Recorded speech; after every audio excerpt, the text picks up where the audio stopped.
Hi hello and welcome to Shravana health tips. This is Srinu Valampalli. నమస్కారం అండి. నా పేరు మొహమ్మద్ రియాజుద్దీన్.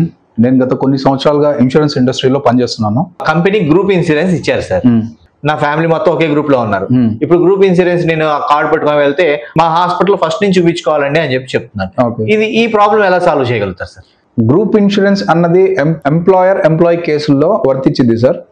ఇదేంటంటే ఒక కంపెనీ, ఒక ఆర్గనైజేషన్ తన ఎంప్లాయీస్ కి సేఫ్టీ ప్రికాషన్స్ వైజ్ దాని పారామీటర్స్ లో అది తీసుకునేది గ్రూప్ ఇన్సూరెన్స్ అన్నది. సో దాంట్లో కూడా కొన్ని లిమిటేషన్స్ ఉంటాయి సార్. కొంతమంది కంపెనీ టు కంపెనీ ఎకైనా ఎంప్లాయర్ వాళ్ళ దీన్ని బట్టి వాళ్ళు డిజైన్ చేసుకుని ఉంటారు. చాలా మంది కొంతమంది 2 lakhs ఇస్తారు, కొంతమంది 5 lakhs ఇస్తారు. గ్రేడింగ్ వైజ్ ఉంటాయి. సో చాలా డిఫరెన్సెస్ ఉన్నాయి దీంట్లో. సో నేను పర్సనల్గా సజెస్ట్ చేసేది ఏంటంటే కస్టమర్స్కి, మీరు కంపెనీ పాలసీ ఉంది అనేసి మీరు ఏమీ అంతగా నా కంపెనీ పాలసీ ఉందిలే అన్నది మీరు పొంగిపోవాల్సిన అవసరం లేదు. ఎందుకంటే దానికి లిమిటేషన్స్ ఉంటాయి. అది కాకుండా అది అన్నిటికీ వర్తించదు. అది గ్రూప్ ఇన్సూరెన్స్ అన్నది అంటే అన్ని హాస్పిటల్స్ లోనూ తీసుకోరు. ఫస్ట్ థింగ్ మెయిన్ ఏంటంటే అన్ని హాస్పిటల్స్ తీసుకోరు. దానికంటూ కొన్ని కేటగరైజ్డ్ లిస్టెడ్ హాస్పిటల్స్ అనేసి ఉంటాయి. సో వాటిల్లో మాత్రమే మీరు వెళ్ళగలరు, వాటిల్లో మాత్రమే తీసుకోగలరు. అది 100% అంటే మేబీ అవ్వచ్చు, అవ్వకపోవచ్చు. Again company to company employer cases లో అది డిఫర్ అయింది. మళ్ళీ కొంతమంది మీరు ట్రీట్మెంట్ చేయించుకోండి, రీఎంబర్స్మెంట్ చేస్తామనేసి అంటారు కంపెనీ వాళ్ళు. సో ఆ కేసెస్ కూడా ఉంటాయి. 100% క్యాష్లెస్ అయ్యిద్ది అని కాదు, 100% రీఎంబర్స్మెంట్ అయ్యిద్ది అనే కాదు. మీరు 100% మీరు రీఎంబర్స్మెంట్ చేసుకోవాలన్నా ఆ కంపెనీ నార్మ్స్ అండ్ కండిషన్స్ ప్రకారం మీకు ఓన్లీ 60-40 రేషియోలో ఇదైద్ది. అలా డిఫరెన్స్ వస్తూ ఉంటుంది. 100% రాదంటారు మీరు? 100% రాదు సార్, 100% రాదు. అది చాలా రేర్ కేసెస్ లోనే వచ్చింది. అందువల్ల నేను సజెస్ట్ చేసేది ఏంటంటే కంపెనీ గ్రూప్ ఇన్సూరెన్స్ ఉంది అన్నది మీరు అంతగా ఆనందపడాల్సిన విషయం కాదు సార్. ఎంతైనా మీ పర్సనల్ ఇన్సూరెన్స్ అన్నది మీకు, మీ ఫ్యామిలీకి మీరు సపరేట్ గా తీసుకొని పెట్టుకోవాలి. ఎందుకంటే life is all about unpredictable. It is very unpredictable. ఎప్పుడు ఏమైంది అన్నది మనం చెప్పలేము, అది మన చేతుల్లో లేదు. ఫస్ట్ ఆఫ్ ఆల్ సార్, ఈ హెల్త్ ఇన్సూరెన్స్ ప్రీమియం అనేది మనం ఇన్కమ్ ట్యాక్స్ రిటర్న్స్ లో ఫైల్ చేసుకోవచ్చా? Yes sir, 100%. మీరు ఈ హెల్త్ ఇన్సూరెన్స్ ఏదైతే ఉందో మీరు మీ ఇన్కమ్ ట్యాక్స్ దాంట్లో మీరు క్లెయిమ్ చేసుకోవచ్చు. దాంట్లో చూపించుకోవచ్చు మీరు ఆ ఇన్కమ్ ట్యాక్స్ దాంట్లో. సో వాళ్ళు ఏం చేస్తారంటే మీరు ఈ హెల్త్ ఇన్సూరెన్స్ మీరు తీసుకున్నది వాళ్ళు ట్రాక్ చేసి దాన్ని మీరు క్లెయిమ్ చేసుకుంటే మీకు ఇచ్చేస్తారు సార్. మీ అమౌంట్ మీకు రిఫండ్ చేస్తారు. దాని రిలేటెడ్ 100% ఇస్తారా సార్, లేకపోతే ఎంత ఇస్తారు సార్ దాంట్లో? అగైన్ సార్ అది కంపెనీ టు కంపెనీ డిఫర్ అయింది సార్. అది ఇన్సూరెన్స్ కంపెనీస్ లో జరిగే మోసాల గురించి మీకు తెలిసిన దాంట్లో ఎప్పుడైనా జరిగినాయా సార్? మోసాలు అంటే మీరు ఇండైరెక్ట్ గా ఏం అడగలేదు, డైరెక్ట్ గానే అడిగారు కాబట్టి నేను స్ట్రైట్ ఫార్వర్డ్ డైరెక్ట్ గా చెప్తున్నాను సార్. మోసాలు అంటే ఏం లేదు సార్. మెయిన్ ఏంటంటే కస్టమర్స్ వాళ్ళ మెయిన్ ఆలోచన ఏముంటుందంటే మాకు క్లెయిమ్ రాలేదు, అందువల్ల మమ్మల్ని కంపెనీ మోసం చేసింది అన్నదే ఉండిది సార్ వాళ్ళ మైండ్ లో. ఖచ్చితంగా తీసుకునేటప్పుడే మీరు జాగ్రత్త వహించి A to Z మీరు ఇన్ఫర్మేషన్ తీసుకొని మీరు తీసుకోవాలి. ఎందుకంటే మీరు లలిత జ్యువెలరీ యాడ్ చూసే ఉంటారు సార్, ఎవరికి డబ్బులు ఊరికనే రావు అనేసి. సో అలాగే మీ డబ్బులు మీరు కష్టాజీతం మీరు పే చేస్తున్నారు, మీకు డబ్బులు ఊరికనే రాలేదు. సో అందువల్ల తీసుకొని ఆలోచించి తీసుకోండి. తీసుకునేది ఏందో మంచిది తీసుకోండి, అన్ని బెనిఫిట్స్ ఉన్నదే తీసుకోండి. అదే అందరికీ నా రిక్వెస్ట్. యాక్సిడెంటల్ ఇన్సూరెన్స్ అంటే ఏంటి సార్? ఇప్పుడు నేను లేదా సమ్ ఎక్స్-పర్సన్ బండి మీద వెళ్తున్నాడు, సమ్ యాక్సిడెంట్ అయిపోయింది. ఇతను మంచిగా నడుపుతున్నాడు, ఎదురు బండి రాంగ్ సైడ్ లో నుండి వచ్చాడా, లేకపోతే వెనక నుంచి వచ్చి లారీ గుద్దేసిందా, that is considered as accident. Not only that, natural calamity ఏదైనా కానివ్వండి, భూకంపం వచ్చింది, మనం ఇంట్లోనే ఉన్నాం, that is also considered as accidental death. అదే కాదు, వర్షం పడుతుంది, మీరు బయట బాల్కనీలో కూర్చొని ఉన్నారు, పిడుగు పడింది, that is also accidental. So ఇలా రకరకాలు ఉన్నాయి సార్ యాక్సిడెంటల్ డెత్. అన్ని యాక్సిడెంటల్ ఇన్సూరెన్స్ లోనే అవి మీరు కవర్ చేసుకోవచ్చు. ఎంత ఉంటుంది సార్ ప్రీమియం? ఎంత ఉంటుంది మామూలుగా అయితే? దాన్ని పర్సనల్ యాక్సిడెంటల్ కవర్ అంటారు సార్, ఫ్యామిలీ షీల్డ్ అనేసి కూడా అంటారు. సో అదేంటంటే చాలా తక్కువలోనే వచ్చింది సార్. పర్సనల్ యాక్సిడెంటల్ పాలసీ అన్నది చాలా తక్కువగా వచ్చింది. ఇప్పుడు for example 25 to 30 lakh policy మీకు 2000 to 3000 రేంజ్ లోనే వచ్చేసింది. మీకు అంత తక్కువలో వచ్చింది. ఇంకా పర్సనల్ యాక్సిడెంటల్ పాలసీలో కొన్ని ఫీచర్స్ కూడా ఉంటాయి. నేను అగైన్ మళ్ళీ కస్టమర్స్ కి చెప్పాలనుకుంటున్నాను. పర్సనల్ యాక్సిడెంటల్ పాలసీ తీసుకున్నా కానీ అది చిన్నదే కదా అనేసి మీరు తీసుకుంటున్నారు, ఓకే. బట్ ఏంటంటే దాంట్లో కూడా కొన్ని ఉంటాయి. Permanent total disability, permanent partial disability అనేసి పీటీడీ, పీపీడీ అనేసి ఉంటాయి సార్. సో ఇవి కూడా మీరు అది ఉన్నాయా లేదా అన్నది అది కూడా అడిగి కనుక్కొని మీరు తీసుకోవాలి. ఎందుకంటే ఇవి ఏంటంటే ఈ permanent total disability, permanent partial disability ఏవైతే ఉంటాయో ఇవి మీకు అంతగా అర్థం కావు, కానీ వీటిల్లో చాలా అర్థం ఉంది సార్. ఏ పాలసీ మీరు పర్సనల్ యాక్సిడెంటల్ పాలసీ తీసుకున్నా కానీ దాంట్లో నేను చెప్పాను కదా, సమ్ 25 to 30 lakh పాలసీ మీరు సమ్ 2,000 to 3,000 రూపీస్ లో మీరు తీసేసుకుంటారు. దాంట్లోనే ఇవి కూడా యాడ్ అయ్యి ఉంటాయి. ఓకే, లేకపోతే మీరు యాడ్ చేయండి అనేసి మీరు అడగాల. అడిగితే ఏంటంటే అప్పటిదాకా మీకు యాక్సిడెంటల్ డెత్ లో ఉన్న బెనిఫిట్ ఏదైతే ఉండిద్దో, ఒకవేళ ఏదైనా యాక్సిడెంట్ లో సమ్ ఎక్స్పర్సన్ ఏదైనా చనిపోయాడు, ఆ అమౌంట్ మాత్రం వచ్చింది. బట్ వేరాజ్ ఈ రెండు కూడా ఉంటే మీకు పర్మనెంట్ టోటల్ డిజబిలిటీ, ఇప్పుడు for example some x person working person, so అతను యాక్సిడెంటల్లో అతను ఒక కాలు ఒక చెయ్యి పోయింది, ఒక కాలు ఒక చెయ్యి పోతే అతనికి ఎంత పెద్ద లాస్ సార్. అతను మళ్ళీ పని చేయగలడా? చేయలేడు. అతను పని వెళ్ళలేడు, అతను జాబ్ లాస్ అయిపోయింది. బట్ వేరాజ్ ఇవి ఉంటే గనక మీ పర్సనల్ యాక్సిడెంటల్ పాలసీలో ఇవి గనక మెన్షన్ చేసి ఉంటే మీ లాస్ ని కేటగరైజ్ లో చేసి దాన్ని వాళ్ళు దానికి మీకు పేమెంట్ చేస్తారు. దాన్ని ఆ లాస్ మీ డ్యామేజ్ ఎంతైతే జరిగిందో మీకు దానివల్ల మీకు తెలుసు కదా, మీ జాబ్ కోల్పోయారు, మీరు ఎంతైతే కోల్పోయారో ఆ లాస్ రేషియోని వాళ్ళు క్యాలిక్యులేట్ చేసి దానికి కూడా మీకు డబ్బులు ఇస్తారు. సార్ ఎంత ఇవ్వచ్చు సార్ మామూలుగా అయితే? అది again sir company to company వాళ్ళు క్యాలిక్యులేట్ చేసి ఇస్తారు సార్. ఇంత అన్నది నేను చెప్పలేను, నేను చెప్పకూడదు కూడా. ఓకే. సో బట్ 100% ఏంటంటే మీకు డబ్బులు అయితే వాళ్ళు ఆ లాస్ రేషియో ఎంతైతే ఉండిద్దో క్యాలిక్యులేట్ చేసి మీకు ఇస్తారు. సార్ మీరు ఒక ఆర్ఎంగా మీరు మీ ఎక్స్పీరియన్స్లో పెద్ద అమౌంట్ ఎంత అమౌంట్ ఇప్పించుంటారు సార్? రకరకాలు ఉంటాయి సార్. ఎందుకంటే ఇన్సూరెన్స్ మీ ప్రీమియం అమౌంట్ ఏదైతే ఉండిద్దో అది మీ ఏజ్, మీ ఫ్యామిలీ, ఈ రెండింటిని బట్టి ఉండిద్ది. మీరు తీసుకుంటున్న సమ్ ఇన్సూర్డ్ ఎంత అయితే ఉండిద్దో దాన్ని బట్టి ఉండిద్ది సార్. ఇప్పుడు నేను చెప్పాను కదా, కొన్ని పాలసీస్ లో ఓన్లీ 2 adults 2 children తీసుకుంటారు, కొన్ని పాలసీస్ లో 2 adults 3 children తీసుకుంటారు. సో అలాగా కంపెనీ టు కంపెనీ డిఫర్ అయ్యిద్ది అది. సో అది కాకుండా మీరు మెయిన్ దీంట్లో ఇంకోటి ఏంటంటే మీరు ఎంతైతే సమ్ ఇన్సూర్డ్ ఆప్ట్ చేస్తున్నారో, అంటే 10 లక్షల, 25 లక్షల, 50 లక్షల, ₹1,00,00,000 ఎంత తీసుకుంటున్నారు మీరు సమ్ ఇన్సూర్డ్, సో దానికి దాన్ని బట్టి మీకు ప్రీమియం అన్నది వచ్చింది సార్. సార్ మీరు ప్రీమియం గురించి మాట్లాడారు కాబట్టి నాకు చిన్న డౌట్ ఉంది సార్. ఇప్పుడు నేను తీసుకున్నాను ఒక 30,000 పెట్టి నేను ఈ ఇయర్ తీసుకున్నాను. నా ఇయర్ లో నేను ఎటువంటి హాస్పిటల్కి వెళ్ళా, నాకు ఆ ఇయర్ 30,000 పెట్టి తీసుకున్నాను, నెక్స్ట్ ఇయర్ ఫార్వర్డ్ అవుతుందా లేకపోతే ప్రీమియం తగ్గుతుందా? ఇట్లాంటి క్వశ్చన్స్ డౌట్స్ చాలా వస్తాయి సార్. దీనికి ఏం చెప్పగలుగుతారు సార్? బేసికల్లీ ఇవి దాదాపు అకార్డింగ్ టు మై నాలెడ్జ్ అన్ని కంపెనీస్ ఏం చేస్తారంటే మీరు ఈ ఇయర్ క్లెయిమ్ ఏది చేసుకోలేదు, క్లెయిమ్ ఫ్రీ ఇయర్ ఉంటే దాన్ని క్యారీ ఫార్వర్డ్ చేస్తారు sir. Okay, maximum carry forward చేస్తారు, లేకపోతే బోనస్ లాగా కూడా ఇస్తారు చాలా మంది. ఎంత ఇస్తారు సార్? ఇప్పుడు నేను 30,000 కట్టాను. Again company to company differ అయింది. ఇప్పుడు కొంతమంది ఏం చేస్తారు 10% ఇస్తారు, కొంతమంది ఏం చేస్తారు 100% ఇస్తారు. So company to company differ అయింది అది సార్. ఇప్పుడు నేను ఇన్సూరెన్స్ తీసుకున్నా, ఒక కంపెనీ నుంచి ఇన్సూరెన్స్ తీసుకున్నా, పీరియడ్ 30 days అయిపోయింది, నేను చూపించుకోవాలనుకుని తీసుకెళ్తున్నాను. ఆ కార్డ్ తీసుకొని హాస్పిటల్లో ఇచ్చాను. నాకు ఏ టెస్ట్లు ఆ కార్డ్ తో చేస్తారు, ఎటువంటి టెస్టులు చేస్తారు, అండ్ నా పూర్తి నయమయ్యేదాకా ఫ్రీగా చేస్తారా లేదా? మంచి ప్రశ్న అడిగారు సార్. ఇప్పుడు చాలా మందికి ఏముంటుందంటే వాళ్ళు ఒక ఆలోచనలో ఉంటారు సార్ పాలసీ తీసుకున్న తర్వాత, అంటే నేను రేపటి నుంచే వెళ్ళొచ్చా, పోనీ వెయిటింగ్ పీరియడ్ అయిపోయిన తర్వాత వెళ్ళొచ్చా? ఎస్, మీరు వెళ్ళొచ్చు.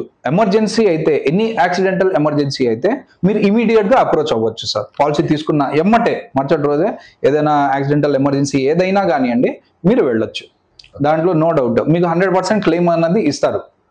అది again company to company differ అయింది. నేను ఇప్పుడు 100% చెప్పానని చెప్పేసి ఎగ్జాక్ట్ 100% ఇచ్చేస్తారు అని కాదు sir, company to company differ అయింది. ఇప్పుడు చాలా కార్పొరేట్ కంపెనీస్ ఉన్నాయి. ఎగ్జాంపుల్ గా మీరు చాలా ఉన్నాయి. ICICI ఉంది, HDFC ఉంది, చాలా ఉన్నాయి కంపెనీస్. సో ఈ కంపెనీస్ అన్ని రెప్యూటెడ్ కంపెనీస్ సార్. అవునండి, చాలా రెప్యూటెడ్ కంపెనీస్, మార్కెట్ లో గత కొన్ని సంవత్సరాలుగా ఉంటున్న కంపెనీస్. ఇవి ఒక్కసారి క్లెయిమ్ రిజెక్ట్ చేశాయి అంటే, ఒక క్లెయిమ్ ని రిజెక్ట్ చేశాయంటే అది ఎంతో దాంట్లో ఇన్ డెప్త్ గా ఆ కంపెనీ ఏం చేస్తారంటే అన్ని చెక్ చేసిద్ది, వెరిఫై చేసిద్ది, ఇది కస్టమర్ డిస్క్లోజ్ చేశాడా లేదా. సరే ఇప్పుడు దీని రిలేటెడ్ ఏదో ఒక ఎమర్జెన్సీకి కస్టమర్ వెళ్ళాడు, హాస్పిటలైజ్ అయ్యాడు, ఇప్పుడు ట్రీట్మెంట్ చేయించుకున్నా, ఎనీ డయాగ్నోసిస్ ఏదైనా కానివ్వండి, టెస్ట్లు ఏదైనా కానివ్వండి, అన్ని చేయించుకుంటున్నాడు అంటే అది డిస్క్లోజ్ చేశాడా లేదా ఫస్ట్ అన్నది అది చూసిద్ది సార్. ఎందుకంటే ఎంబీబీఎస్ డాక్టర్స్ కంపెనీ వాళ్ళకు కూడా ఉంటారు. ఇప్పుడు మీరు వెళ్ళిన తర్వాత మీ హెల్త్ కార్డు ఏదైతే మీరు అక్కడ చూపించి మీరు ట్రీట్మెంట్ అవైల్ చేసుకోవాలనుకుంటున్నారో వాళ్ళు ఏం చేస్తారంటే కంపెనీ పర్సన్ కస్టమర్ మీ కంపెనీలో తీసుకున్న పాలసీ ఎవరైతే ఉన్నారో అతను ఇక్కడ క్లెయిమ్కి వచ్చాడు, అదిగోండి ఫలానా ట్రీట్మెంట్కి అతను అడ్మిట్ అయ్యాడు. ఓకే, సో ఇది అప్రూవల్ తీసుకుంటారు పర్టికులర్ కంపెనీ దగ్గర, హాస్పిటల్ వాళ్ళు కంపెనీకి అప్రూవల్ కి పెడతారు అనమాట. సో వాళ్ళ దగ్గర నుంచి అప్రూవల్ వస్తే మీరు చెప్పినట్టు 100% ఏదైనా క్యాష్లెస్ లో అయిపోయింది. మీరు ఫ్రమ్ డే 1 ఏదైనా కానివ్వండి అది మీకు క్యాష్లెస్ లో అయిపోయింది. ఇన్ కేస్ మీరు డిస్క్లోజ్ చేయలేదు, నాన్ డిస్క్లోజర్ కేసులో గనక వస్తే అది మాత్రం 100% అక్కడ అప్రూవల్ ఇవ్వరు, రిజెక్ట్ అయిపోయింది సార్ అక్కడ. ఇప్పుడు నేను వెళ్ళాను సార్, నేను ఎటువంటి సర్టిఫికేట్లు సబ్మిట్ చేయాల్సి ఉంటుంది? ఇప్పుడు ఒకవేళ మీకు ఏదైనా ఎగ్జిస్టింగ్ డిసీజెస్ ఉన్నాయి, మీరు ఇంతకు ముందు డయాగ్నైజ్ అయి ఉన్నారు, లేకపోతే ఏదో ఫర్ ఎగ్జాంపుల్ ఇందాక నేను చెప్పాను ఏదైనా కస్టమర్కి షుగర్ ఉంది, ఆ షుగర్ ఉంటే అతను షుగర్ ఉందని చెప్పి డిస్క్లోజ్ చేసే వెళ్ళాడు, తీసుకున్నాడు పాలసీ, అండ్ అతను షుగర్ బ్లడ్ టెస్ట్లు యూరిన్ టెస్ట్లు అన్ని A to Z అతను తీసుకున్నాడు, రిపోర్ట్స్ అన్ని ఉన్నాయి అతని దగ్గర, ప్రజెంట్ ఏదో ఎమర్జెన్సీలో వెళ్ళాడు హాస్పిటల్లో. సో ఈ రిపోర్ట్స్ ని బేస్ చేసుకొని ఇప్పుడు ప్రజెంట్ అతని కండిషన్ ఏంది అన్నది అక్కడ ఆ డాక్టర్ అన్నది ట్రీట్మెంట్ ఇస్తాడు.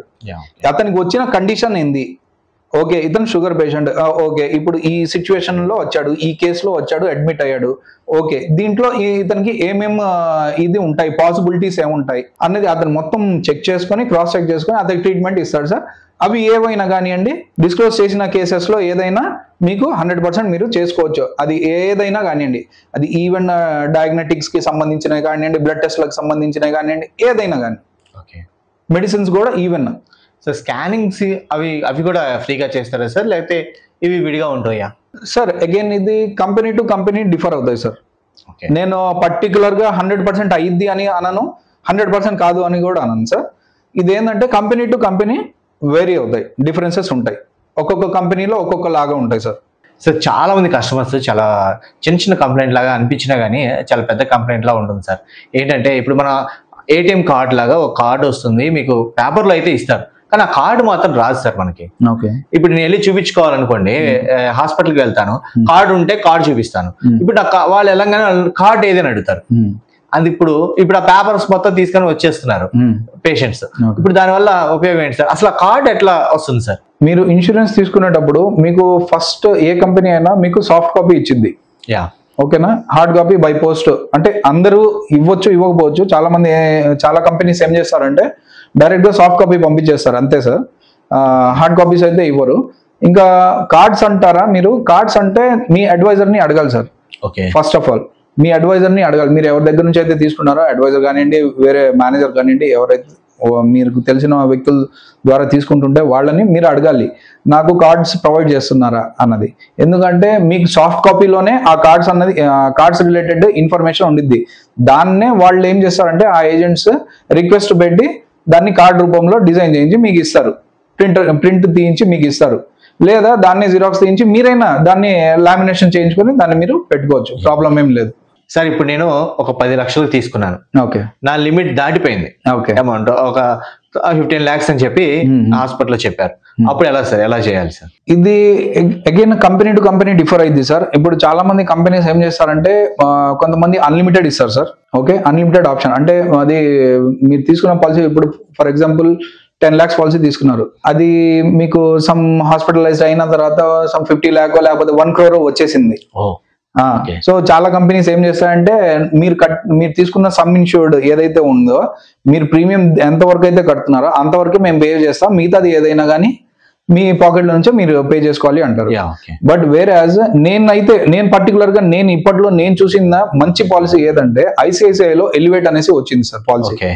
సో దీంట్లో ఏంటంటే ఇర్రెస్పెక్టివ్ ఆఫ్ మీరు క్లెయిమ్ అమౌంట్, ఇప్పుడు ఫర్ ఎగ్జాంపుల్ మీరు సమ్ ఇన్సూర్డ్ 10 లక్షలు సమ్ ఇన్సూర్డ్ తీసుకున్నారు, మీకు క్లెయిమ్ వచ్చింది 1 కోటి రూపాయలు, irrespective of your some insured దీంట్లో మీరు ఆ 1 crore కూడా క్లెయిమ్ చేసుకోవచ్చు. 1 crore 1 crore మీకు ఈవెన్ మీ జేబులో నుంచి ₹1 కూడా మీరు ఖర్చు పెట్టాల్సిన అవసరం లేదు. ఇది చాలా మంచి ఫీచర్ సార్. ఇది చాలా పాపులర్ కూడా అయింది. మీరు న్యూస్ లో అన్నిట్లో ఆర్టికల్స్ కూడా వచ్చే ఉన్నాయి. అది సో ఇప్పటిదాకా రెవల్యూషన్ సార్ ఇది నాకు తెలిసినంత వరకు. ఎందుకంటే అన్లిమిటెడ్, ఈవెన్ మీకు 50 కోట్లైనా మేము ఇస్తామన్నది అంత గట్టిగా కంపెనీ చెప్తుందంటే that thing itself it's a big thing sir. చాలా మంచి విషయం. నేనైతే అందరికి అదే సజెస్ట్ చేస్తాను. సో ఇలాంటివి ఏదైతే ఉంటాయో పాలసీస్, వాటి మీద మీరు మక్కువ చూపించి అలాంటి పాలసీస్ మీకు ఉపయోగపడతాయా అన్నది మీరు ఆలోచించి మీరు అలా తీసుకోవాలనేసి నేను మీ వ్యూవర్స్ అందరికి నేను మీ ఛానల్ ద్వారా కోరుకుంటున్నాను సార్. మేము ఇంతకుముందు అడిగినది మ్యారేజ్ అయిన తర్వాత ఎప్పుడు హాస్పిటల్ తీసుకెళ్తాము, కార్డు చూపిస్తాము, వాళ్ళకి 3 months అంటే ఏమో ఒక 5 months నేను ఒక హాస్పిటల్ చూపించా. మా వైఫ్, నేను ఉన్న చోట మా వైఫ్ ని చూపించాను. తర్వాత మా అత్తగారింటికి తీసుకెళ్లిపోతాం. అప్పుడు ఇన్సూరెన్స్ ఎట్లా సార్? సార్ ఇప్పుడు మీరు అడిగిన ప్రశ్న ప్రకారం ఇప్పుడు హెల్త్ ఇన్సూరెన్స్ అన్నది మీరు పాలసీ తీసుకున్న తర్వాత కంపెనీస్ మీకు చెప్తాయి సార్. ఇవన్నీ లిస్టెడ్ హాస్పిటల్స్, నెట్వర్క్ హాస్పిటల్స్, ఇవన్నీ non network hospitals. Listed hospitals అంటే నెట్వర్క్ హాస్పిటల్స్ అయితే ఏంటంటే మీకు బెనిఫిట్, మీరు ఆ కంపెనీ మెన్షన్ చేసిన నెట్వర్క్ హాస్పిటల్స్ లిస్ట్ లో మీరు ట్రీట్మెంట్ చేయించుకుంటే అక్కడ మీకు తొందరగా అది క్యాష్లెస్ లో అయిపోయింది. లేదా కంపెనీ వాళ్ళు మీకు చెప్తారు మీరు క్లెయిమ్ చేసుకోండి అనేసి మీకు ఇచ్చేస్తారు. ఈ నెట్వర్క్ హాస్పిటల్ లిస్ట్ లో మీరు వెళ్ళేసి మీరు చూపించుకుంటే మీరు క్లెయిమ్ క్యాష్లెస్ లో చేసుకోవచ్చు. లేదు నాన్ నెట్వర్క్ హాస్పిటల్స్, ఇప్పుడు మీరు చెప్పినట్టుగా సమ్ ఎక్స్ ఊరు వెళ్ళారు, అక్కడ మీకు అక్కడ నెట్వర్క్ హాస్పిటల్స్ లేకపోవచ్చు, విలేజెస్ లో నెట్వర్క్ హాస్పిటల్స్ ఉండవు. సో ఆ పాయింట్ ఆఫ్ వ్యూలో నేను చెప్తున్నాను.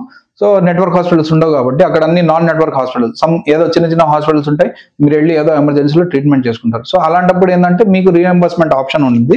సో ఏ కంపెనీ అయినా అదే సార్, సేమ్ మ్యాట్రిక్స్ ఫాలో అయింది. రీఎంబర్స్మెంట్ ద్వారా మీరు క్లెయిమ్ చేసుకోవచ్చు. కంపెనీ మొత్తం అవుతుందా సార్, లేకపోతే కొంత అవుతుందా? అదే సార్, అది కూడా again company to company differ అయింది. అది కాకుండా రీజియన్ టు రీజియన్, ఇప్పుడు zone A, zone B, zone C, zone D అలా కేటగిరీస్ ఉంటాయి అన్నమాట. కంపెనీస్ వాళ్ళు డిఫరెన్షియేట్ చేసి పెట్టారు. సో ఆ జోన్స్ లో అయితే ఇలాగా, ఈ జోన్స్ లో అయితే పర్టికులర్ గా ఇలా ఉంటాయి అనేసి కంపెనీ టు కంపెనీ డిఫర్ అయింది సార్. అది కూడా ఓకే సార్. నేను ఇన్సూరెన్స్ పాలసీ తీసుకున్నాను, నేను క్లెయిమ్ చేసుకుంటున్నాను. నాకు ఆల్రెడీ ఒక ప్రాబ్లంతో నేను హాస్పిటల్లో జాయిన్ అయ్యాను. నాతో పాటు మా వైఫ్ కానీ పిల్లలకు కానీ ఎవరికైనా కానీ ఇంట్లో వాళ్ళకి ప్రాబ్లం వచ్చింది, అది క్లెయిమ్ ఇస్తారా సార్? మంచి ప్రశ్న అడిగారు సార్. 100% ఇస్తారు సార్. ఎందుకంటే మీరు ఫ్యామిలీ తీసుకున్నారు కాబట్టి మీ ఫ్యామిలీ మొత్తానికి కవర్ చేసే బాధ్యత కంపెనీది సార్. ఎందుకంటే మీరు అది సేమ్ టైంలో కానివ్వండి, లేకపోతే సేమ్ మంత్ లో కానివ్వండి, ఆర్ మల్టిపుల్ టైమ్స్ కానివ్వండి. ఈ మంత్ కాదు, ఇవాళ ఈ నెలలో మీకు అయింది, లేకపోతే వచ్చే నెలలో అయింది. సో అలాగా ఎలాగైనా కానివ్వండి, క్లెయిమ్ అన్నది వస్తే మీరు ఆబ్వియస్లీ మీరు క్లెయిమ్ చేసుకోవచ్చు, ప్రాబ్లం లేదు. థ్యాంక్ యూ రియాజ్ గారు. Thank you very much sir. Please like, share and subscribe Shravana health tips. మీకు ఏమన్నా డౌట్స్ ఉంటే కామెంట్ రూపంలో తెలియజేయండి. Please like, share and subscribe Shravana Health Tips. This is Srinu Mallampalli signing off.